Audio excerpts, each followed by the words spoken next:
Halo, welcome back to my channel. Kali ini aku mau lanjutin review episode 7, The Devil Judge. Mohon maaf ya bila ada salah kata istilah hukumnya. Sebelum itu jangan lupa subscribe ya buat bantu perkembangan channel aku. Kalau gitu kita langsung ke pembahasannya.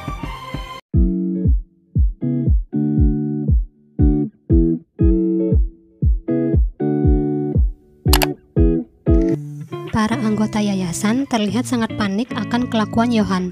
Sun-ah meminta mereka semua tenang karena tuduhan Johan itu tidak berdasar. Terlihat sekali kalau Sun-ah itu marah besar ke Johan. Gaon datang ke ruangan Johan. Dia ingin memastikan kalau dialah yang sudah menculik Jang Kyung dan menyuruh Jang Kyung untuk berkata seperti itu ke media. Johan tidak menolak tuduhan Gaon, dan Gaon pun ikut menyimpulkan ternyata bukan Johan yang menyerang So-hyun. Tapi, yang bikin Gaon penasaran kenapa dia sangat marah saat mengajak Elia keluar. Johan pun hanya tersenyum. Jinju bertanya ke Gaon apa sebenarnya maksud Johan seperti itu ke yayasan. Padahal dia merasa mereka semua orang baik. Gaon tidak setuju pendapat Jinju. Dengan berat hati, dia pun menceritakan apa yang dia lihat di acara amal itu. Jinju marah, dia merasa tersakiti karena dia juga ikut ke acara itu. Dan kenapa tidak diajak dan diberitahu Gaon. Jinju mulai merasa kecewa ke Johan karena Jinju merasa Johan pura-pura terlihat keren di media. Seketika dia teringat hasutan Sun-ah untuk jadi orang yang ambisius. Dia pun mulai mempertimbangkan hal itu. Jae-hee datang menemui Sun-ah. Dia ingin memberikan buku tabungan Jang Kyung.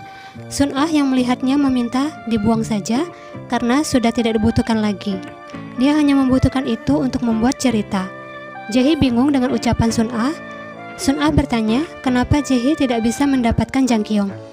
Jae-hee berkata kalau dia tidak tahu kalau Johan sudah lebih dulu ke sana. Sun-ah sangat marah mendengar jawaban Jae-hee. Dia menatap Jae-hee seperti ingin membunuh. Jae-hee yang melihatnya ketakutan dan dia berjanji untuk tidak lagi melakukan kesalahan. Ekspresi Sun-ah langsung sedikit tenang. Dia meminta Jae-hee untuk mengawasi para orang tua di yayasan dan bukan Johan lagi. Sun-ah mengatakan kalau tujuan mereka pun akan segera tiba. Elia sangat marah, dia mendatangi Johan. Dia bertanya bagaimana cara Johan tahu lokasi Elia. Johan hanya diam saja. Elia langsung melempar ponselnya, karena dia tahu di ponselnya telah dipasang chip oleh Johan. Dan dia tidak suka sikap Johan yang seperti itu. Johan berkata kalau dia melakukan itu karena dia tidak ingin ada orang yang memanfaatkan kondisi Elia. Gaon yang mendengar pertengkaran itu berusaha meminta Johan untuk tidak emosi karena Elia melakukan itu murni hanya karena kesepian. Johan yang melihat sikap Gaon menjadi tidak suka. Di konferensi pers, Presiden berkata kalau dia telah difitnah oleh Johan. Dia tidak pernah melakukan hal-hal kotor. Dia mengumumkan bagi siapa saja yang memiliki informasi Johan akan memberikan hadiah yang besar, tergantung dari kualitas informasinya. Wartawan yang hadir di sana terkejut dan bertanya asal sumber dari hadiah itu. Presiden tidak menggubris pertanyaan itu. Gaon bertanya apa rencana Johan selanjutnya, karena dia merasa tindakan Johan itu terlalu berbahaya, karena Johan melawan negeri ini. Johan tidak menjawab, malah dia balik bertanya ke Gaon bagaimana cara mereka mendapatkan kekuasaan. Gaon tidak mengerti. Johan menjawab dari kemunafikan. Johan menjelaskan kalau setelah pandemi, yayasan mulai memperluas badan amalnya. Mereka tidak mengambil dana bantuan bencana. Yang mereka lakukan itu menciptakan citra orang kaya yang bertanggung jawab sosial.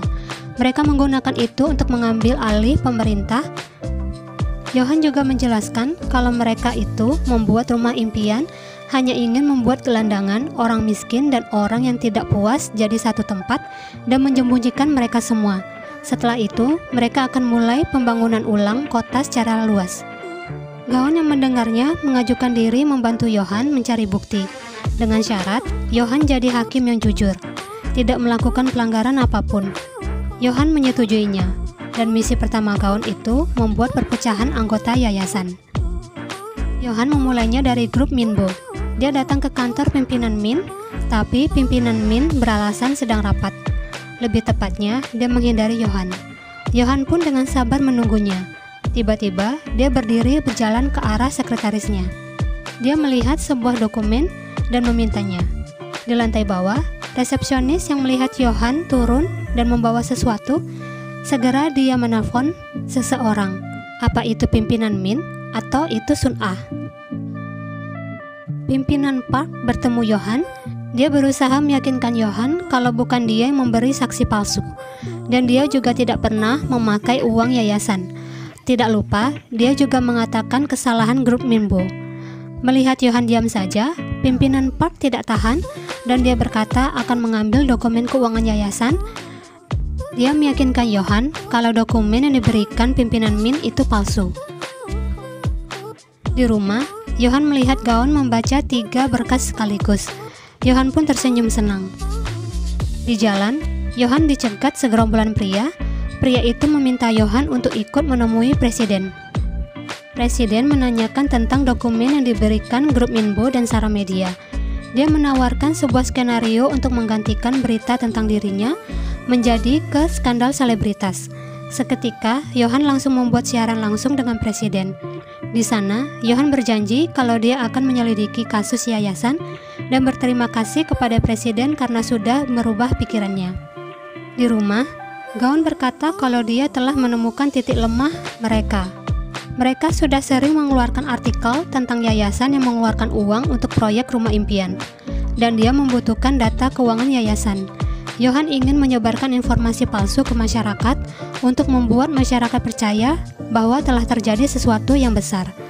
Gaon tidak suka karena terdengar Johan seperti penipu berpengalaman. Pimpinan Park mendapat informasi kalau Johan mengadakan konferensi pers. Mereka terkejut saat Johan mengatakan kalau dia telah menerima banyak pengaduan tentang yayasan. Johan berkata kalau dia telah menerima data keuangan mereka, tapi data itu berlawanan dari data informannya.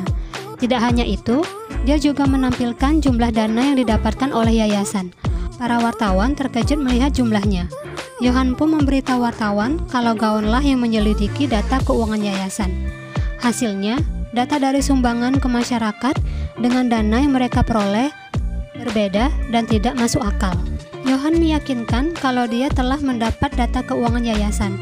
Seorang wartawan bertanya apa mereka menggelapkan dana. Johan menjawab bila mereka tidak menggelapkan dana, berarti dari awal mereka tidak pernah memberikan sumbangan itu ke masyarakat. Johan berkata kalau Gaon juga terlibat di kasus ini, karena dia merasa pernah menjadi korban penipuan. Gaon terkejut saat artikel tentang kasus penipuan orang tuanya ditampilkan oleh Johan. Dia sangat ingin marah ke Johan, tapi berusaha ditahannya. Johan berjanji 1 pekan dari sekarang, dia akan mengungkapkan semua isi laporan yang dia terima. Pak Seo tertawa, dia seperti diberi kesempatan oleh Johan untuk bangkit kembali. Anggota yayasan menemui Pak Seo. Mereka meminta solusi dari masalah ini. Pak Seo mengisyaratkan untuk membuang sesuatu jika ingin mengalihkannya. Mereka bingung siapa yang dimaksud oleh Pak Seo. Pak Seo memberikan clue kalau orang itu telah mengurusi yayasan selama dia meditasi. Mereka pun mengerti kalau orang yang dimaksud Pak Seo itu Sun Ah. Tapi mereka mengingatkan Pak Seo kalau Sun Ah tidak akan diam saja bila dia dijebak. Pak Seo pun meminta mereka untuk membungkamnya. Mereka pun semua tertawa puas. Johan membawa Gaon ke penjara. Gaon bingung kenapa Johan membawanya ke sini. Dia mengikuti Johan menemui Do Hyung Chun, si pelaku atas kematian orang tua Gaon. Gaon terkejut saat melihat seorang pria tua yang memakai nama itu. Gaon tidak percaya apa yang telah dia lihat. Dia berkata ke petugas lapas kalau pria itu bukanlah Hyung Chun. Tapi petugas itu menunjukkan bukti berkas identitas milik tahanan. Gaon pun jadi terdiam. Dia teringat ekspresi wajah Hyung Chun di saat itu, dan akhirnya Gaon mengerti maksud Johan membawanya ke situ, yang artinya selama ini Hyung Chun asli sama sekali tidak pernah ditahan. Pak Seo terkejut melihat Sun Ah berada di kantornya. Dia sangat ketakutan akan pembalasan Sun Ah atas perbuatannya. Dia terus meminta maaf, tapi Sun Ah sama sekali tidak bergeming. Malah dia membunuh Pak Seo dan berkata kalau semuanya telah didiskusikan. Berita kematian Pak Seo disiarkan ke seluruh masyarakat. Dia melakukan bunuh diri karena merasa bersalah dan bertanggung jawab akan kasus ini. Sedangkan semua pegawai yang terlibat di kasus ini telah menghancurkan semua bukti dan mereka telah kabur. Tidak berapa lama kemudian, Jae-hee mengumumkan kalau ketua yayasan yang baru ialah Sun-ah. Semua orang merasa senang. Terima kasih sudah nonton video aku sampai habis. Sampai jumpa di episode 8.